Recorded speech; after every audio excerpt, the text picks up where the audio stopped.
Bien, bonjour à toutes et bonjour à tous. Soyez les bienvenus dans cet amphithéâtre de l'École supérieure de journalisme de Lille. On laisse les portes ouvertes pour que Vous n'êtes pas en retard, il n'y a pas de souci, n'hésitez pas, il y a de la place devant pour que les derniers qui nous rejoignent puissent venir s'installer. Un tout petit mot d'accueil rapide de bienvenue pour vous dire un peu où vous êtes. Et puis ensuite, je laisse la parole à Olivier Abalin pour vous parler du parcours post-bac de l'Académie ESJ. Moi, je suis Pierre Savary, je suis le directeur de l'école et ravi de vous accueillir. Un petit mot très rapide sur l'école. Une école, vous avez peut-être pu l'apercevoir dans le hall, qui fête cette année son 100e anniversaire, donc qui est née en 1924, qui a la particularité d'être une des 14 écoles reconnues en France. 14 écoles sont reconnues, labellisées par l'État et par la profession. Et la plus ancienne de ces 14 et qui a comme autre particularité d'être une école associative, indépendante. Il n'y a pas d'actionnaires ou d'entreprises qui la détiennent et on est indépendant de l'État en étant sous un statut associatif qui est donc celui de l'ESJ depuis de longues années. Ce sont les anciens, les alumni qui sont présents et majoritaires au conseil d'administration de l'école et qui gèrent cette école depuis donc 100 ans à partir du 1er mardi de novembre 1924, la naissance, et 2024 pour l'anniversaire officiel de ces 100 ans. Une école qui a d'abord formé exclusivement des journalistes et des journalistes généralistes, polyvalents, pendant 70 ans à peu près.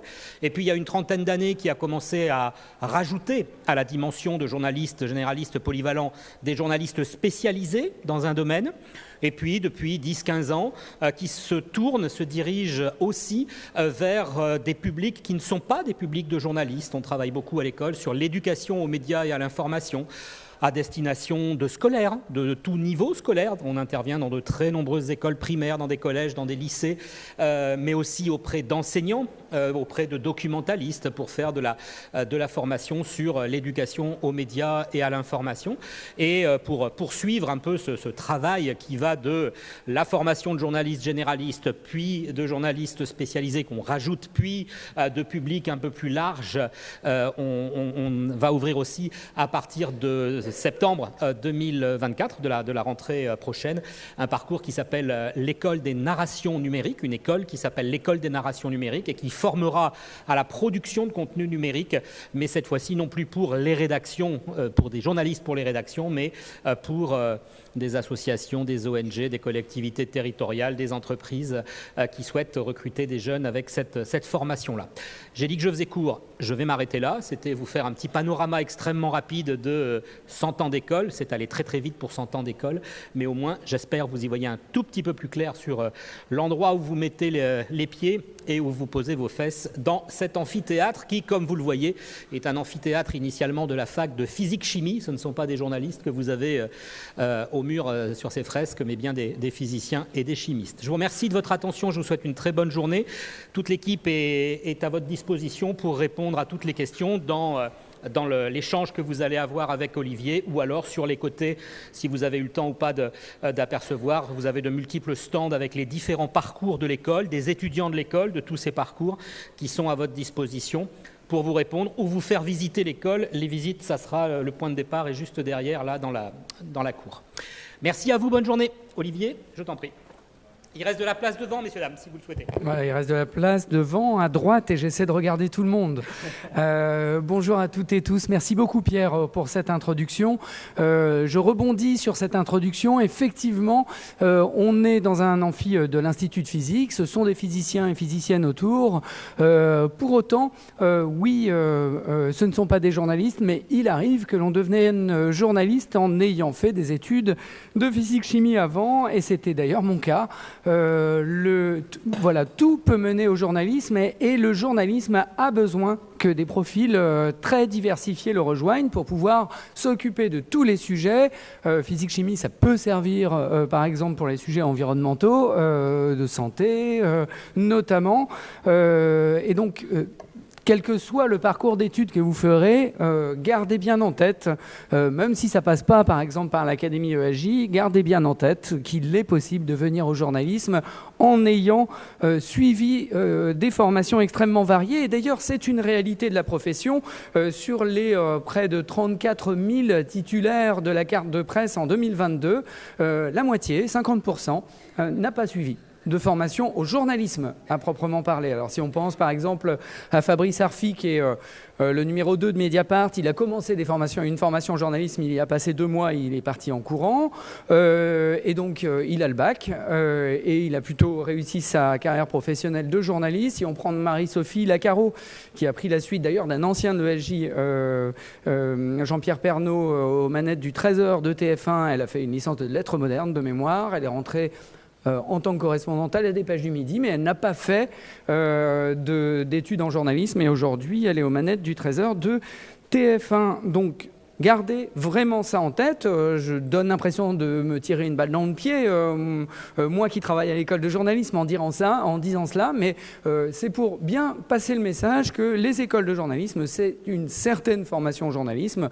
qui nous tient à cœur. On pense que c'est un label, c'est une formation solide qui permet d'accélérer l'insertion professionnelle et d'acquérir des éléments de formation qui sont essentiels pour devenir une ou un bon journaliste et une ou un honnête journalisme. Néanmoins, il est possible d'y accéder sans avoir fait de formation au journalisme. Alors cependant, évidemment, 50% des journalistes aujourd'hui en activité titulaires de la carte de presse ont fait une formation au journalisme et parmi ces 50%, un quart, parmi les nouveaux entrants et les nouvelles entrantes dans la profession chaque année, il y en a 2 à 3 000 à peu près qui se déclarent journalistes pour la première fois. Eh bien, à peu près un quart ont suivi une formation dont on dit qu'elle est reconnue par la profession. Alors, une formation reconnue par la profession, ça ne veut pas dire simplement reconnue par l'État. Ça, c'est le cas de dizaines de formations en France. On peut complètement être reconnu par l'État sans être sans délivrer un diplôme issu d'une école reconnue par la profession. Une école reconnue par la profession, c'est une école qui correspond à un certain nombre de critères qui sont ceux d'une commission formée de journalistes et d'employeurs de journalistes. Et parmi ces principaux critères, il y a le fait d'être principalement doté de formateurs et formatrices qui sont des journalistes professionnels en activité. Ça, c'est important. Ça peut être intéressant de parler de journalisme même quand on n'a pas été journaliste ou quand votre dernière expérience remonte à 20 ans. Mais nous, dans les écoles dites reconnues par la profession, on pense que c'est intéressant que la grande majorité, à l'ESJ Lille c'est 80%, la grande majorité des enseignements soient apportés par des formateurs et formatrices qui sont eux-mêmes journalistes, qui vont faire des sessions d'une semaine en forme de mini-stage, qui vont se succéder avec nos étudiantes et étudiants et ce faisant, donc, et c'est le deuxième critère, formé par la pratique. On forme par la pratique, on apprend en faisant, c'est aussi un critère important pour être dit reconnu par la profession. Le troisième critère découle lui aussi de premier, c'est d'avoir des liens étroits avec les médias qui sont susceptibles d'employer. Alors il y a encore une place en plein milieu, c'est dommage parce qu'elle est isolée, elle est parfaite, sauf si monsieur veut la réserver, mais n'hésitez pas, vous serez mieux installé que sur les escaliers. Ce troisième critère, c'est d'avoir des liens étroits avec la profession. 350 journalistes, intervenantes et intervenants fréquentent l'école chaque année, 350, pour venir former et rencontrer leurs futurs confrères et consoeurs. C'est un critère important et qui va aussi accélérer l'insertion professionnelle de nos étudiantes et étudiants. C'est pour ça que ces formations sont de plus en plus recherchées, à la fois par les médias qui sont attachés à recevoir dans leur rang des nouveaux collaborateurs, nouvelles collaboratrices qui connaissent le monde du journalisme et vont savoir utiliser tout de suite les outils qui sont ceux présents dans leurs médias. C'est pour ça que ces formations sont également très prisées des étudiantes et étudiants, d'où la présence de concours à l'entrée. La majorité de ces formations sont des écoles, on verra un petit peu plus tard, de niveau master, des diplôme de niveau master avec, pour l'ESJ, mais les taux de recrutement sont à peu près les mêmes dans chacune des 14 formations dites reconnues par la profession, des taux de recrutement analogues à ceux de l'ESJ, 1000 candidatures pour 60 places, donc on est sur du 5 à 10%. Mais ça, on se donne rendez-vous dans 3 ans ou plus. L'objectif, c'est, en tout cas sur cette conférence, c'est de vous montrer ce qu'il est possible de faire avant de passer ces concours.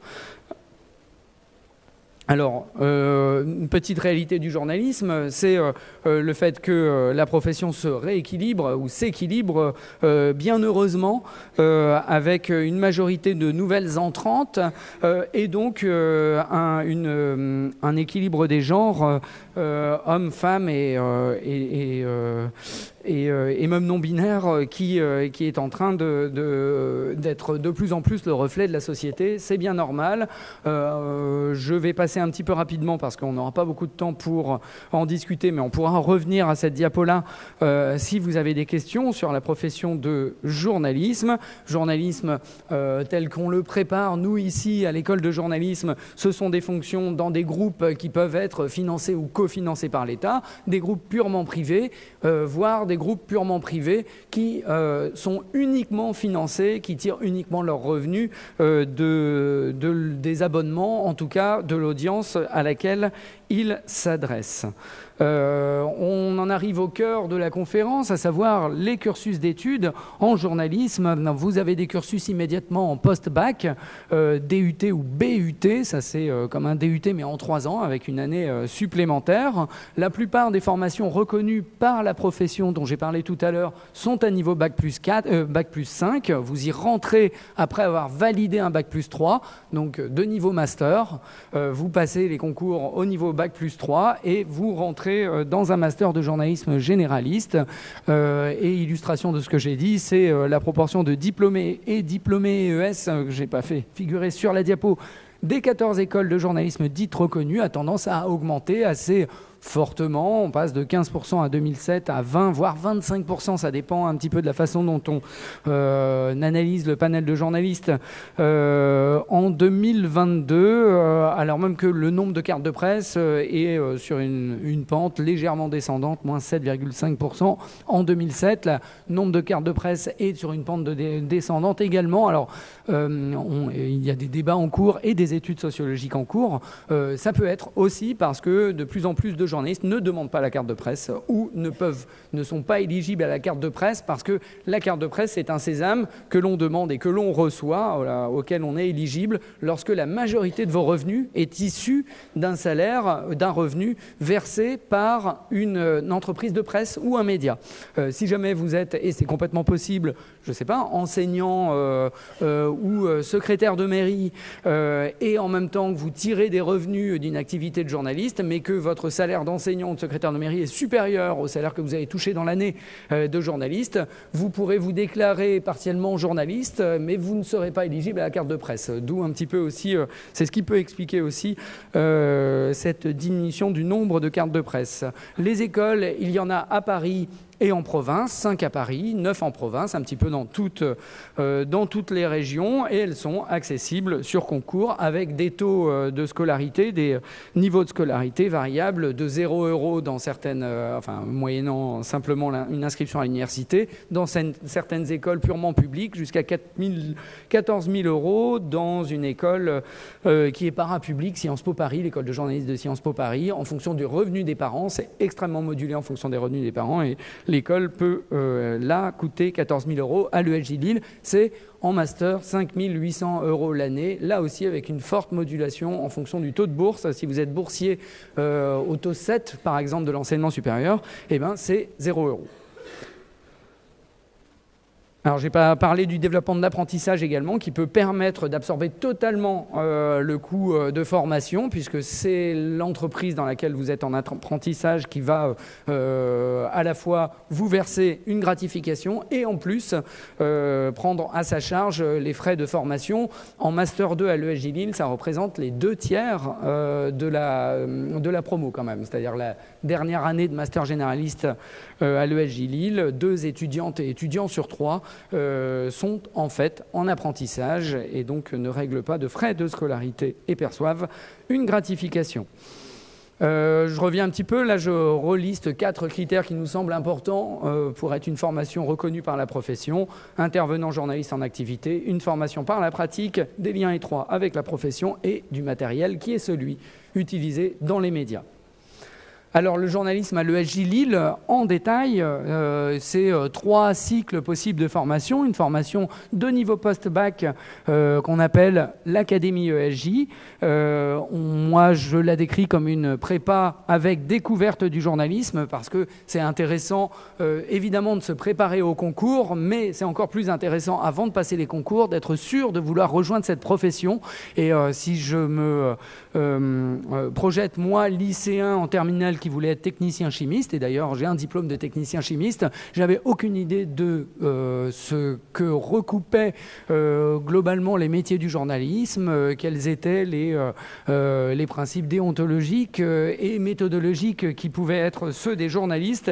Et donc on trouve ça intéressant, avant d'arriver dans une 3e année de licence où on va se préparer au journalisme, aux écoles de journalisme, on trouve ça intéressant d'abord de faire découvrir les métiers du journalisme, c'est-à-dire, on ne se refait pas, ça c'est une constante à l'ESJ Lille, de rencontrer beaucoup de journalistes en activité par le biais des cours qui sont donnés. On va en parler un petit peu plus tard. Et puis après, on peut intégrer une licence pro en journalisme de proximité ou en journalisme de sport. Vous aurez des conférences sur le sujet et la possibilité de rencontrer des étudiantes, étudiants et des formateurs de ces licences, ou la formation à Bac plus 4, plus 5. Je ne m'étends pas dessus puisque j'en ai déjà un petit peu parlé tout à l'heure.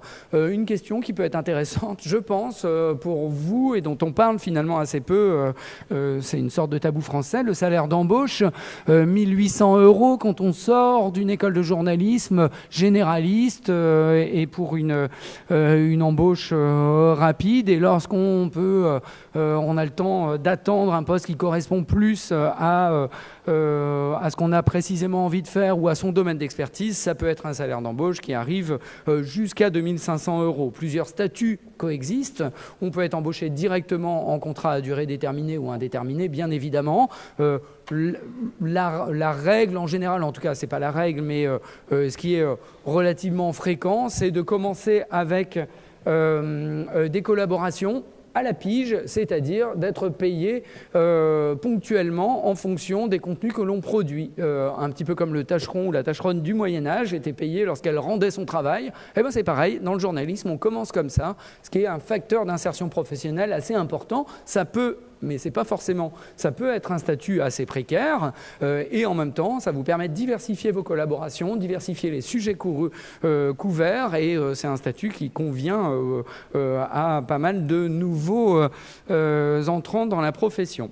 Alors maintenant, j'en arrive à l'Académie ESJ Lille, qui est quand même le cœur de cette conférence, qui est pensée comme un double cursus en 3 années. Un double cursus parce que, en fait, l'Académie ESJ, c'est une option journalisme qui complète le tronc commun de chacune des licences qui sont partenaires. L'explication, c'est que vous avez, comment ça fonctionne, vous allez vous inscrire dans une de nos 26 licences partenaires, on aura la liste juste après, et vous souscrirez l'option journalisme qui vous permettra d'être exempté de certains cours de votre licence pour venir suivre ces cours ou des équivalents ici à l'ESJ Lille, donnés par des intervenants journalistes de l'école de journalisme. Ce faisant, ça vous permet de travailler sur des contenus importants pour votre licence, en littérature, en français, en anglais, dans le domaine du projet de l'étudiant en général, c'est-à-dire la configuration de stages, d'expériences diverses et variées, mais aussi en culture générale. Ça va abonder votre profil de tronc commun, en quelque sorte, en licence, en philosophie, en sociologie, en histoire, en STAPS par exemple, et en même temps, ça vous permet de rencontrer 8 heures par semaine à peu près, ça dépend des années, des journalistes qui viennent vous délivrer ces cours de licence. Traduction, le contenu est conventionné avec l'université, ça veut dire que les notes que l'on va délivrer ici sur vos travaux à l'ESJ Lille comptent pour 40% dans l'obtention de votre licence, ce qui permet de valider cette expérience à l'ESJ Lille. Alors, on a 26 licences partenaires qui sont regroupées, ce qu'on voit bien, oui, ça va, dans 5 portails sur Parcoursup. On parlera un petit peu plus tard des portails sur Parcoursup. Vous pouvez prendre une photo de l'écran si vous le souhaitez, bien évidemment, pour avoir la liste exhaustive.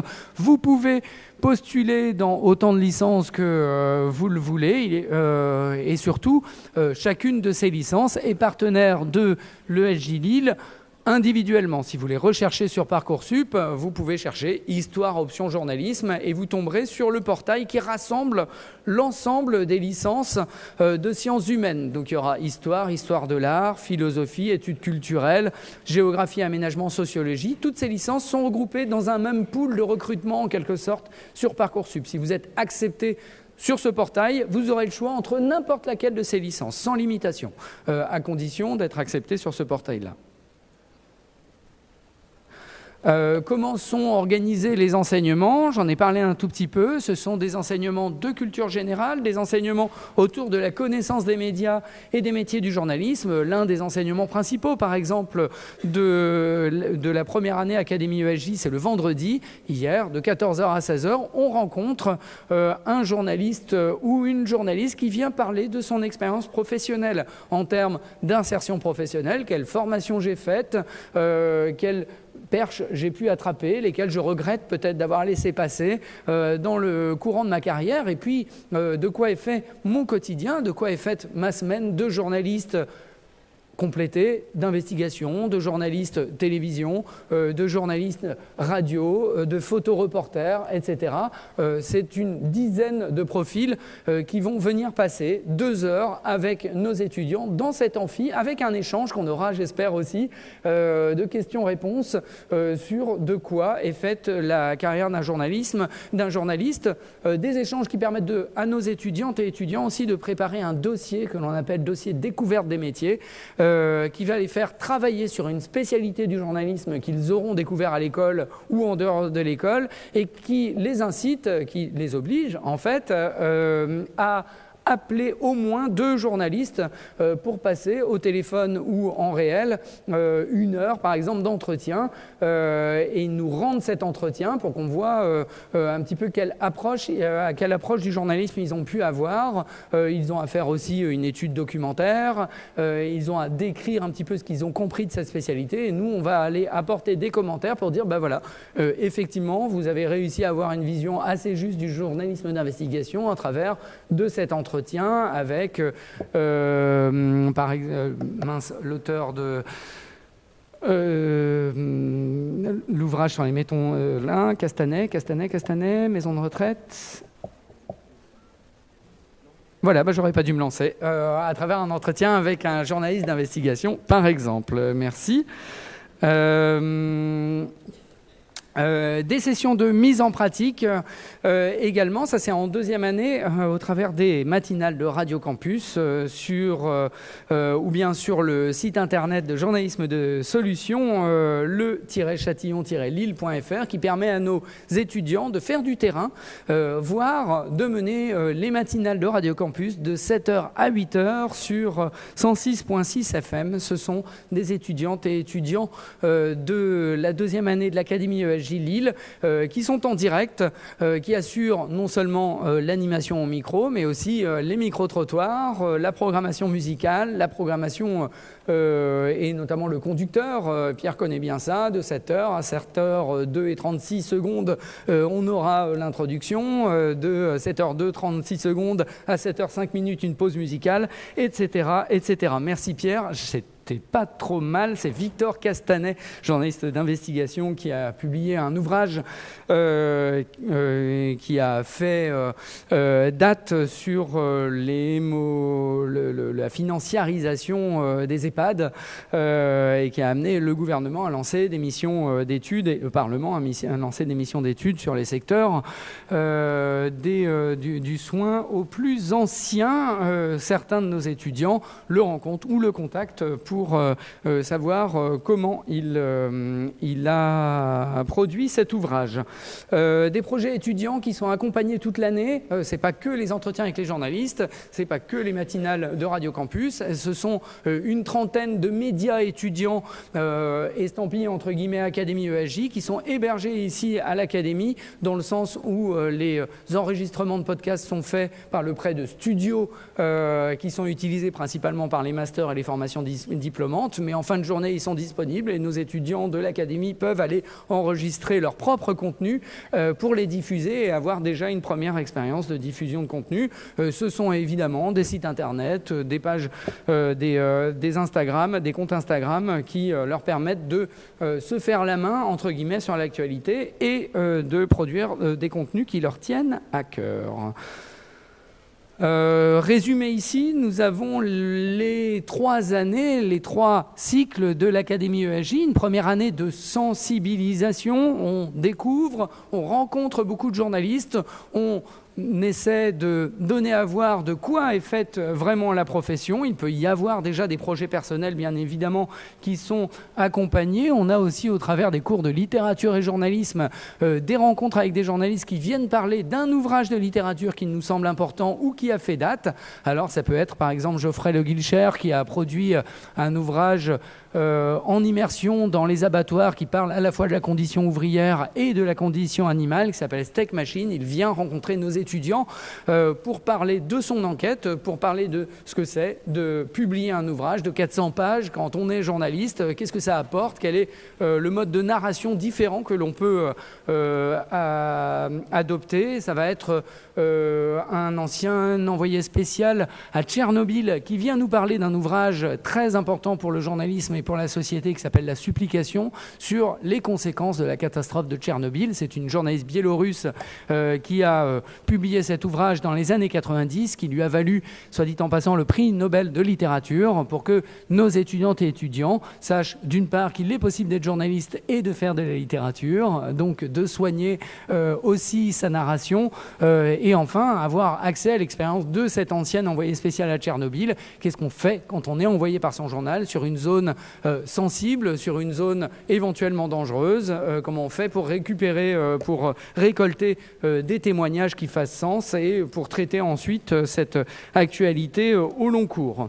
La deuxième année, c'est une année qui est plus sur la pratique, j'en ai parlé, des matinales de Radio Campus, des productions de reportages pour le site internet d'école. On continue à travailler sur la culture générale et la connaissance du monde anglo-saxon.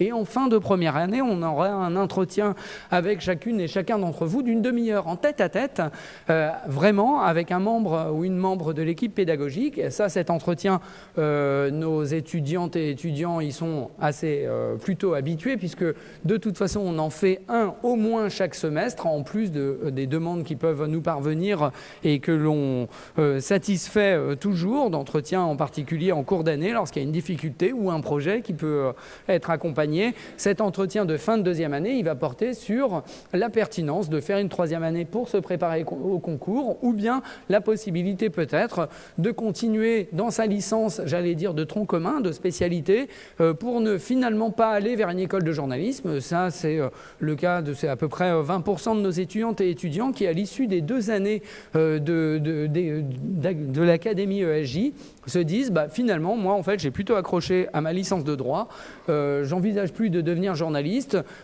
c'était bien quand même de découvrir les métiers du journalisme, mais en 3e année je vais faire une licence de droit sans l'option journalisme et continuer en master de droit. Ça, c'est complètement possible, c'est même possible aussi en fin de première année, après avoir découvert que finalement le journalisme, ça ne correspondait pas, ce n'était pas du tout l'image qu'on en avait. À chaque moment, on peut bifurquer et se dire, c'est cette option journalisme qui n'est qu'une option. on peut la laisser tomber et continuer. C'est la grande souplesse de ce cursus élaboré en lien avec l'université. On peut continuer à l'université en licence d'histoire, sans l'option journalisme, en licence de géographie, sans l'option journalisme, etc. Si jamais, comme les 4/5e de nos étudiants, vous nous dites « oui, en fait, je pense vraiment que le journalisme me convient et que j'aimerais bien passer par une école reconnue comme l'ESJ », à ce moment-là, on passe sur une 3e année en mode prépa vraiment, c'est-à-dire avec un travail sur l'actualité en petits groupes pour être non pas incollable, mais savoir rebondir sur les sujets d'actualité qui pourraient être abordés au concours, et puis des épreuves de dossier qu'on appelle épreuves de dossier, des épreuves d'entraînement qui vont préparer nos étudiantes et étudiants, futurs candidats à l'entrée aux écoles de journalisme, à répondre aux différentes questions vraiment très particulières qui peuvent être posées par les écoles qui proposent un master. Ces questions, ça peuvent être par exemple, comme c'était le cas à l'ESJ Lille l'an dernier, si vous aviez un reportage à proposer pour un quotidien national, un reportage d'actualité à proposer pour un quotidien national, quel serait-il et qui contacteriez-vous en premier ? Petite question, vous n'êtes pas encore journaliste, mais voyez, pour essayer de voir un petit peu ce qui vous mène à ce métier-là et quelle méthode vous avez envie de mettre en œuvre. Autre question, si vous aviez un média à lancer dans les 10 prochaines années, quel serait-il et à quelle audience vous vous adresseriez ? Autre question possible, quel sujet, d'après vous, a été particulièrement mal traité par les médias cette année et pourquoi ? Toutes ces questions, vous pouvez parfaitement essayer d'y répondre vous-même, avec votre cœur, avec votre connaissance du monde des médias, mais on peut vous y préparer. Des questions d'autoportrait, toutes ces épreuves-là, on va vous les faire une quinzaine par semestre, ça fait une 30aine d'épreuves quand même par an, pour ne pas être pris au dépourvu, parce que chacun des dossiers des écoles reconnues est différent, ça se ressemble à la fois dans l'approche, mais les questions ne sont pas les mêmes. Donc on va vous préparer à ces questions-là. Et surtout, le gros avantage de l'Académie ESJ, c'est que vous serez coaché toujours par la même ou le même journaliste professionnel, en activité, qui va s'occuper d'un petit groupe de 15 étudiantes et étudiants seulement, et va suivre ce petit groupe pendant tout le semestre pour évaluer la progression, les points faibles et les points en tout cas à travailler de l'étudiante et de l'étudiant, ceux sur lesquels le groupe est déjà bien en place et pour lesquels en fait on n'aura pas à adapter quelque chose de particulier, mais ceux sur lesquels il faudra insister, des visios ou des rendez-vous en présentiel qu'on appelle bimensuels de 2 heures, donc une fois toutes les 2 semaines pour débriefer avec le groupe sur la correction d'une des épreuves par exemple, et puis répondre à toutes les questions et les doutes que chacun peut avoir sur son profil et sur son projet. Et puis au 2e semestre, on change de coach parce qu'on trouve ça intéressant d'avoir accès aussi à un autre réseau. Donc c'est un petit jeu de chaise musicale, tout le monde tourne et on a accès à un autre ou une autre coach pour également réaliser des épreuves orales d'entraînement, puisque j'ai parlé un petit peu des épreuves de recrutement au master. C'est un dossier écrit et une épreuve orale, et ça serait tellement dommage de terminer au pied du podium en étant qualifié pour l'oral, c'est le cas à peu près à l'ESJ d'un quart de nos étudiantes et étudiants, mais de ne pas avoir une médaille, c'est-à-dire de ne pas réussir à intégrer un master parce qu'à l'oral, on n'a pas réussi à être suffisamment précis ou simplement suffisamment personnel sur son projet. C'est ça, à l'oral, que les jurys essaient de capter, c'est-à-dire quel journaliste vous allez être et quelle étudiante et étudiant vous allez être à l'école de journalisme. Pourquoi vous voulez venir ? Il faut parler de soi, ça aussi, ça s'apprend. Et donc, c'est ce qu'on essaie de faire à l'Académie ESJ, ce qui nous amène à des taux de réussite dont on est plutôt fier, à peu près 67% en moyenne sur les 4 dernières années, 63% l'an dernier. Ça veut dire chaque année, depuis 4 ans, on permet à plus d'une centaine d'étudiants de licence de l'université d'accéder à une école dite reconnue par la profession. On peut se remémorer les taux dont j'ai parlé tout à l'heure, les taux d'accès en master, c'est 5 à 10% dans chacune des écoles. Évidemment, nos étudiantes et étudiants ne tentent pas qu'une seule école, donc ils multiplient aussi leurs chances, mais globalement, école par école, le fait de passer par un cursus de préparation à l'Académie ESJ multiplie vos taux de réussite par 3 ou 4, ce qui n'est pas négligeable, ce qui aboutit au fait que près des 2/3 de nos étudiantes et étudiants parviennent à intégrer une école reconnue par la profession. Alors, qu'est-ce qui se passe lorsqu'on n'est pas admis dans une école reconnue? Eh bien, pour 95% de nos étudiantes et étudiants, de toute façon, ils et elles ont validé leur licence. 95% de taux de réussite, à la fois en première année, en deuxième année, troisième année, dans une licence de l'université. C'est un taux assez élevé. 95% ont obtenu leur licence et peuvent parfaitement continuer dans leur master de spécialité. Continuer en master d'histoire, continuer en master de droit, continuer en master de sciences politiques pour peut-être l'année d'après repasser les concours, pourquoi pas, ou bien en se disant je vais terminer mon cursus master et je vais retenter les concours en ayant déjà validé mon master de spécialité, c'est complètement ouvert. Ou bien pour devenir, si on est par exemple en master d'histoire, historien, historienne, devenir enseignant ou enseignante, il y a tous les débouchés que vous pourrez trouver qui s'additionnent à ceux du journalisme dans votre licence de spécialité. Certains ou certaines d'entre nous choisissent dans cette année post-L3 de nous refaire confiance, donc sollicite une nouvelle inscription en L3. Alors là, on aura un rendez-vous ensemble pour vérifier qu'effectivement nous et eux ont bien identifié ce qui n'avait pas été. Peut-être que c'est l'oral où on a perdu ses moyens, peut-être que c'est le travail de l'actualité qui n'a pas été assez abouti. Si on arrive à bien identifier ce que l'on peut travailler, à ce moment-là, on propose aux étudiants de se réinscrire ce qu'on appelle une 4e année, qui n'est pas une nouvelle 3e année, parce que là, on triple le coaching. C'est-à-dire qu'en plus du coaching du groupe avec 15 étudiants chapeautés par un ou une même coach et des épreuves d'entraînement classiques, eh bien, on met à leur disposition un ou une coach qui va s'occuper de 5 étudiants seulement. Et là, pour le coup, déclencher des épreuves, des exercices qui sont vraiment adaptés au profil de chacun et chacune.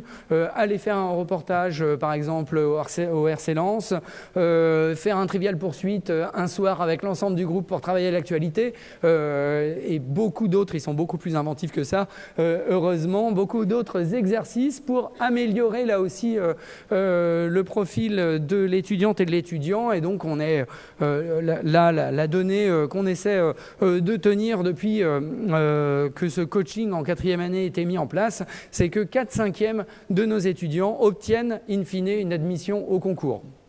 Donc 80% à peu près de réussite en moyenne sur les 4 dernières années. Quand on refait une 3e année, pour nous, c'est un petit peu le contrat qui est établi. Et puis, ultime possibilité, c'est de continuer dans un master de journalisme, mais qui n'est pas reconnu par la profession. Certains sont plutôt solides, il y en a à l'Université de Lorraine, il y en a dans certaines écoles privées, il y en a dans des universités également du sud de la France ou à Bruxelles. C'est possible de devenir journaliste, on l'a vu en introduction, aussi sans passer par un master reconnu, totalement possible. Alors quels sont les avantages de l'Académie ESJ? Ce sont 3 années en contact direct avec tous les métiers du journalisme, avec des stages qui font appel au réseau de l'école. J'en ai parlé, 350 intervenantes et intervenants qui fréquentent l'école chaque année pour rencontrer leurs futurs confrères et consoeurs, ou en tout cas les étudiantes et étudiants qui s'intéressent à ce métier. Ce sont autant de contacts que l'on peut mobiliser pour obtenir un stage. On ne fait pas tout à la place de l'étudiant. Nous, on est capable de discuter du projet et de dire « Ah, je pense que vous pourriez, sur ce projet-là, peut-être contacter un tel de ma part ou une telle de ma part. » Ce sont les étudiants qui vont faire leur lettre de motivation, leur CV, qui vont envoyer tout ça. On ne fait pas tout à leur place, mais en termes de contact et de discussion sur le projet, on peut être complètement aidant, ce qui permet chaque année, ce qui me permet personnellement de signer 350 conventions de stage pour l'ensemble des étudiants, même plus que 350, 400 conventions de stage pour l'ensemble des étudiantes et étudiants des 3 années de l'Académie ESJ, des projets d'éducation aux médias aussi qui mettent nos étudiants en contact avec des journalistes qui interviennent dans des centres sociaux, dans des lycées ou collèges ou auprès de publics ciblés pour la réalisation, là aussi, de projets médias type podcast, journal de lycée ou de collège. Et donc, ça leur permet là aussi d'avoir accès à l'expérience de ces jeunes journalistes-là, qui sont souvent assez jeunes, qui font de l'éducation aux médias. L'avantage de l'Académie ESJ, c'est aussi une adaptation au rythme de l'étudiant et de l'étudiante au travers de sessions différenciées, c'est-à-dire que si un groupe a assimilé plus vite certaines notions, on est capable d'aller plus vite et de proposer des projets additionnels sur la base du volontariat, soutien à la gestion de projet, j'en ai pas mal parlé, des travaux de groupe encadrés, la possibilité, il y aura peut-être des questions là-dessus aussi, de césure en Erasmus en fin de première année ou en fin de deuxième année. On peut partir, faire sa deuxième ou sa troisième année en Erasmus un peu partout dans le monde. On a chaque année des gens qui partent, par exemple des étudiantes et étudiants qui partent en Corée du Sud, d'autres qui partent au Chili, ce qui, en termes de décalage horaire sur les enseignements, peut être assez croquignolet, mais on arrive à gérer ça. Une pédagogie adaptée, également grâce à la plateforme d'enseignement à distance sur lesquelles on peut poster, bien évidemment, ça se fait beaucoup maintenant partout, y compris dans le secondaire, poster des contenus pour enrichir les cours ou bien qui permettent à l'étudiante et l'étudiant d'avoir accès à la présentation comme celle que je fais par exemple pour travailler dessus et poser des questions sur les éléments qui n'ont pas été compris. J'ai parlé de la réalisation de dossiers de découverte des métiers et des entretiens particuliers chaque semestre. Maintenant, la grande question de comment on y accède. Alors, en première année, les inscriptions sont déjà lancées sur le portail Parcoursup. Je vous recommande de chercher tout simplement Académie ESJ ou Option Journalisme associée à une licence particulière. Vous aurez accès à l'un des 5 portails sur lesquels figure l'option journalisme. J'en ai parlé tout à l'heure, je reviens un petit peu en arrière. Voilà, avec les bruitages et tout, c'est pas mal. Voilà, les portails lettres et langues, des portails sciences humaines où vous retrouvez les 6 licences de sciences humaines que j'avais listées tout à l'heure, sur laquelle je vais revenir: géographie et aménagement, histoire, histoire de l'art, philosophie, sociologie et études culturelles. Donc, lorsque vous candidatez sur ce portail-là, c'est comme si vous candidatiez d'un coup, en une seule fois, sur 6 licences différentes. Donc ça peut être assez rentable en termes de vœux sur Parcoursup. Idem pour droit, AES, éco-gestion. Ce sont 3 licences qui sont regroupées sur un seul portail. Si jamais vous êtes pris dans ce portail droit, AES, éco-gestion, vous n'allez pas faire une licence qui regroupe ces 3 thèmes-là. Vous allez faire soit une licence de droit option journalisme, soit une licence AES option journalisme, administration économique et sociale, soit économie et gestion, enfin maintenant ça s'appelle économie et société, je crois, option journalisme. Vous aurez le choix. Idem pour le portail lettres et langues, qui est un joli bleu outre-mer, qui rassemble les parcours de lettres modernes, mais également les 11 langues partenaires, anglais, allemand, arabe, chinois, espagnol. Je ne vais pas vous faire toute la liste. Il y a même japonais, et chaque année, on a quelques étudiants qui choisissent japonais. Option journalisme, c'est tout à fait possible, et ça peut permettre de travailler un cursus qui mènerait in fine, par exemple, à la correspondance à l'étranger sur une zone asiatique. De toute façon, vous avez tous les renseignements sur les licences partenaires, sur la façon de candidater sur le site esj-lille.fr. esj-lille.fr. Je continue sur le... On est bon ? Ouais, moi j'ai encore 3 minutes et après on passe aux échanges. Ouais, ça sert d'avoir un directeur clairement pour bien borner les choses.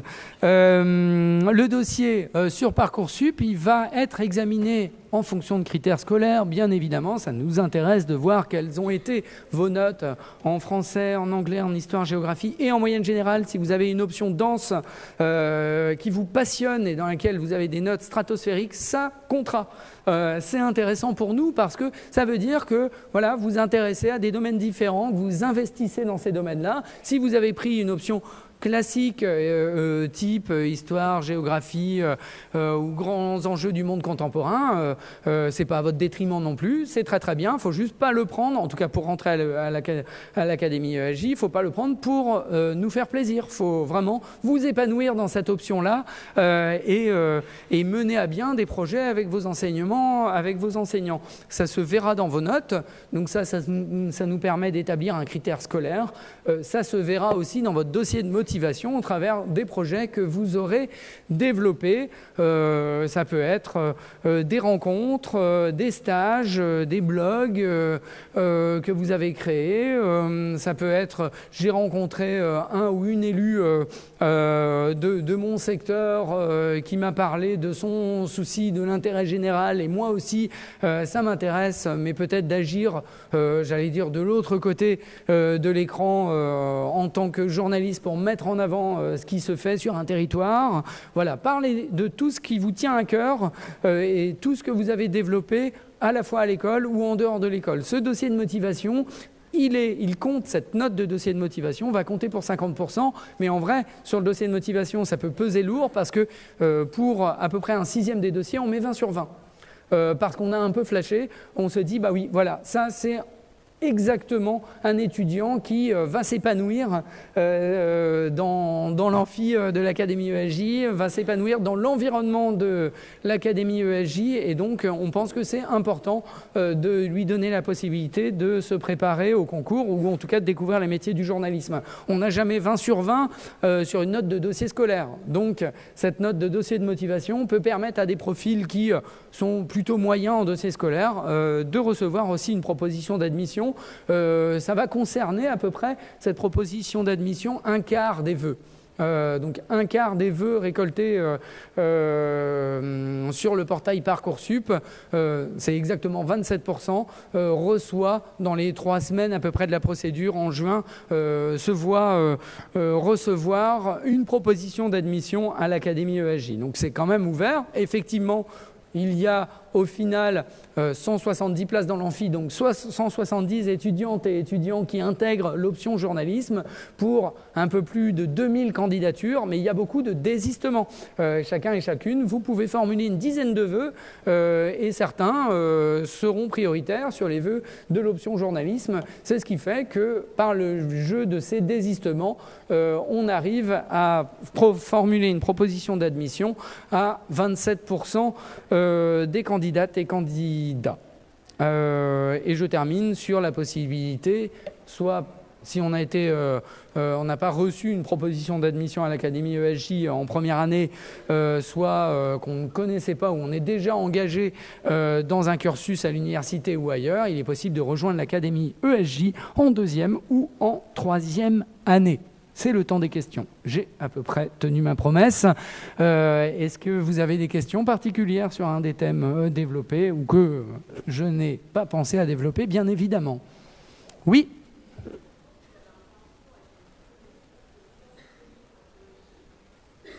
Alors, non, la question c'est, j'ai cru comprendre qu'il y avait un parcours avec un double cursus Sciences Po Lille ESJ. Ça découle une confusion dans l'appellation. Nous, on a un parcours en lien avec la faculté de sciences politiques de l'Université de Lille, qui n'est pas Sciences Po Lille. La faculté de sciences politiques de l'Université de Lille est partenaire de l'option journalisme. Donc on peut être en licence de sciences politiques à l'Université de Lille, ça n'est pas Sciences Po Lille, en licence de sciences politiques à l'Université de Lille, option journalisme, et ensuite passer le concours pour entrer dans le master de l'ESJ Lille qui, lui, est effectivement en partenariat avec Sciences Po Lille. Donc l'Institut de l'étude politique de Lille qui va délivrer un certain nombre de cours, c'est souvent le vendredi, à nos étudiants du master journalisme, ces cours contribuant en fait, automatiquement, j'allais dire, après évidemment contrôle des connaissances, à l'obtention d'un master de Sciences Po Lille pour tout étudiant qui a intégré le master généraliste de l'ESJ Lille. Donc quand vous rentrez à l'ESJ Lille en master généraliste, c'est comme si vous rentriez en même temps à Sciences Po Lille, puisque vous aurez des cours de géopolitique donnés par Pierre Aski, des cours qui est chroniqueur géopolitique à France Inter, vous aurez des cours de droit des médias, des cours de sociologie des médias qui sont donnés à Sciences Po Lille et qui vous permettent de recevoir un diplôme de Sciences Po Lille en même temps que votre diplôme de l'ESJ. Oui ?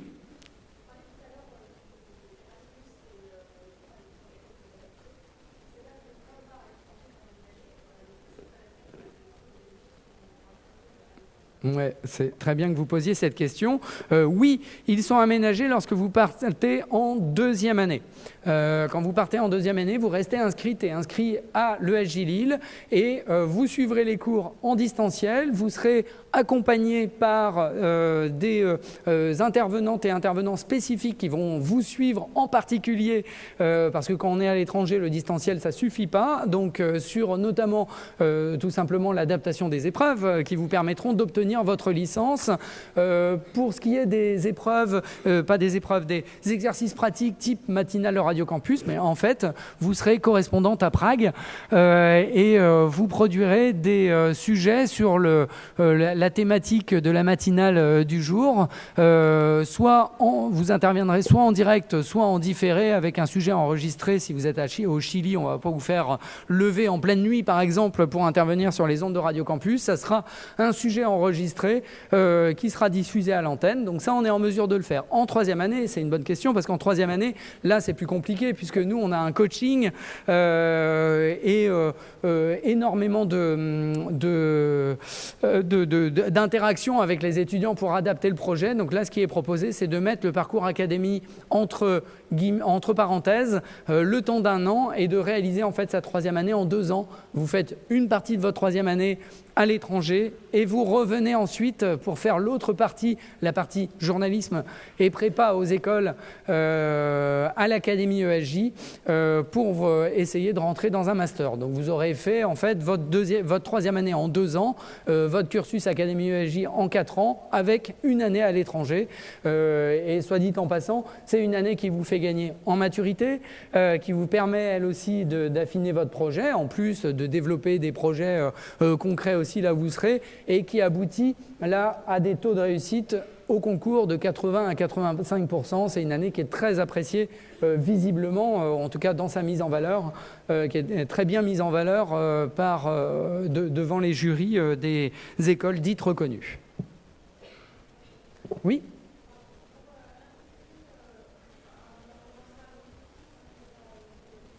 Oui. Alors c'est un peu comme un mini Parcoursup. Alors vous pouvez venir de n'importe quel cursus de L1 là pour le coup. Vous pouvez très bien avoir fait un cursus en biologie par exemple ou en physique pour demander une inscription à l'académie ESJ. Mais vous allez solliciter donc votre inscription par le biais d'un portail qui est le Parcoursup de l'ESJ de l'Université de Lille, icandidat.univ-lille.fr. Ça s'ouvre fin avril. Là, vous sollicitez cette inscription, vous allez répondre à des questions qui sont un petit peu analogues à celles de Parcoursup, renseigner un dossier universitaire classique. Et là, ce qui est un peu différent de Parcoursup, c'est que sur Parcoursup, nous, on est seul, entre guillemets, décisionnaire, c'est-à-dire que l'université nous fait confiance totalement dans le recrutement des étudiantes et étudiants. Et lorsqu'on dit oui à un étudiant sur Parcoursup, c'est oui automatiquement à l'université. Pour rentrer en deuxième ou troisième année, vous allez voir pourquoi, là, là, il faut un oui de l'ESJ Lille et un oui de l'université en même temps. Typiquement, si vous voulez rentrer en 3e année de licence de japonais sans avoir parlé un mot de japonais avant, évidemment, les responsables pédagogiques de la licence de japonais se réservent le droit de dire non, c'est pas possible de rentrer directement en 3e année de japonais, option journalisme. Alors que nous, on aura regardé seulement la pertinence de votre dossier au regard du journalisme et donc on aura éventuellement émis un oui. Donc il faut avoir les deux oui de l'ESJ et de l'université pour pouvoir rentrer directement à l'académie ESJ en 2e ou en 3e année. Ça concerne à peu près une trentaine de profils par année sur à peu près une centaine de candidatures qui nous arrivent pour un accès direct en 2e et 3e année. Donc les taux finalement d'accès sont assez comparables à ceux de Parcoursup. Oui.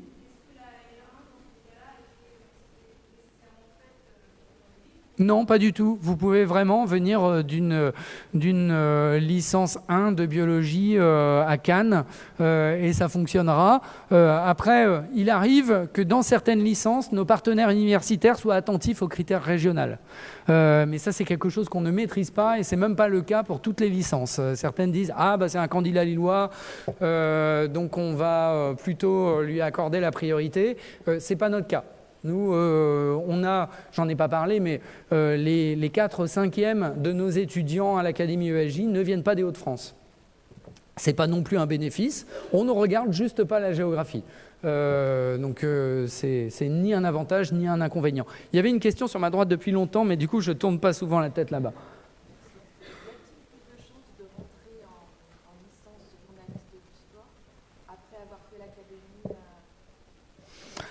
Est-ce qu'il y a plus de chances de rentrer en licence journalisme de sport après avoir fait l'académie? Alors, en théorie, je vais vous dire, non, ça n'est pas un avantage particulier. On est fiers des profils qui rentrent en licence journalisme de sport et de la même façon en master de journalisme après avoir fait l'académie ESJ. Maintenant, évidemment, nous, on y prépare. Donc, on y prépare spécifiquement. Il y a un module sur la base du volontariat qui permet aux étudiants de 3e année de l'académie ESJ qui se préparent au concours d'entrée dans les masters, d'avoir aussi une préparation spécifique pour entrer en licence journalisme de sport, licence pro journalisme de sport à l'Académie ESJ. Mais que l'on vienne de STAPS ou d'une autre licence, il n'y a pas d'avantage particulier. Évidemment, on va demander quand même pour l'accès à la licence pro journalisme de sport une certaine culture générale du sport, une certaine connaissance du sport. Donc parfois, c'est une connaissance qu'on va alimenter en étant en STAPS, mais certains de ceux qui sont rentrés et certaines de celles qui sont rentrées en licence journalisme de sport n'avaient pas du tout fait sport. Je pense en particulier, je crois, à la déléguée de la licence pro journalisme de sport cette année, Maëlys, je crois qu'elle a fait droit. Voilà, donc c'est complètement ouvert de ce côté-là. Oui, peut-être la dernière question, ou alors j'avertis, levez vite la main pour la prochaine question parce que ça sera la dernière.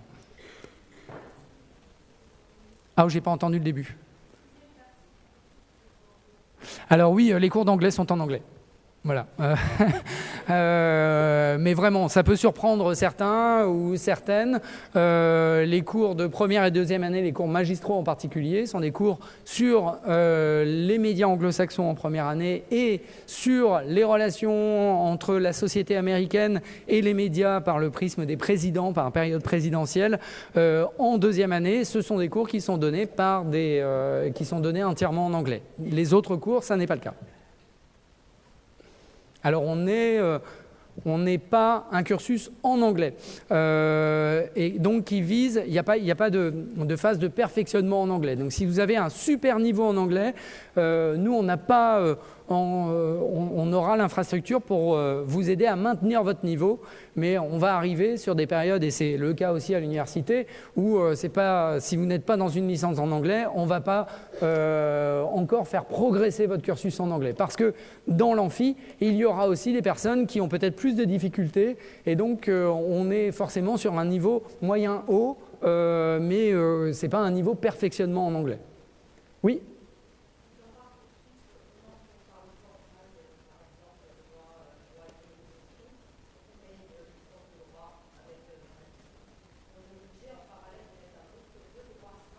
Ah oui, excellente question.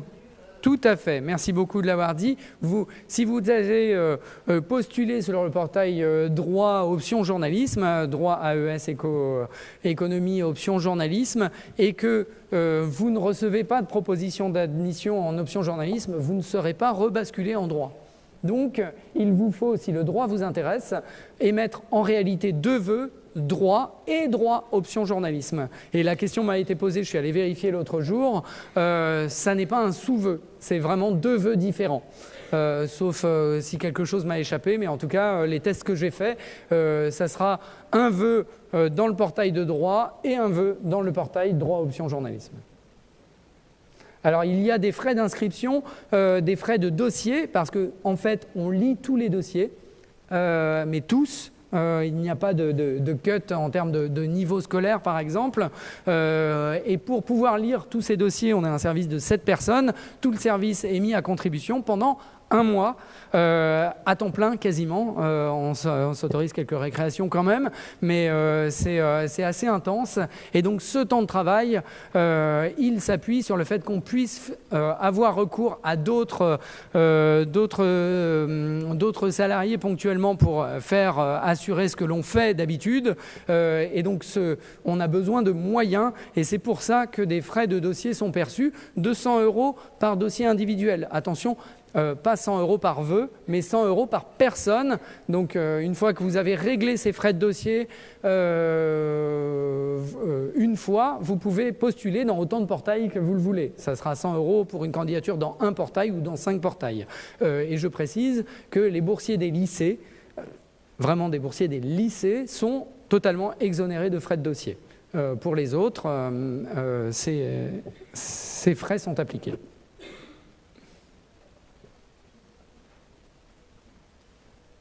Ok, eh ben, on peut terminer. Merci de votre... Oui, bien sûr, je vous envoie sur les stands, sur les joues de l'amphi qui sont tenus par des membres de l'équipe pédagogique et également des étudiantes et étudiants de l'académie, bien évidemment.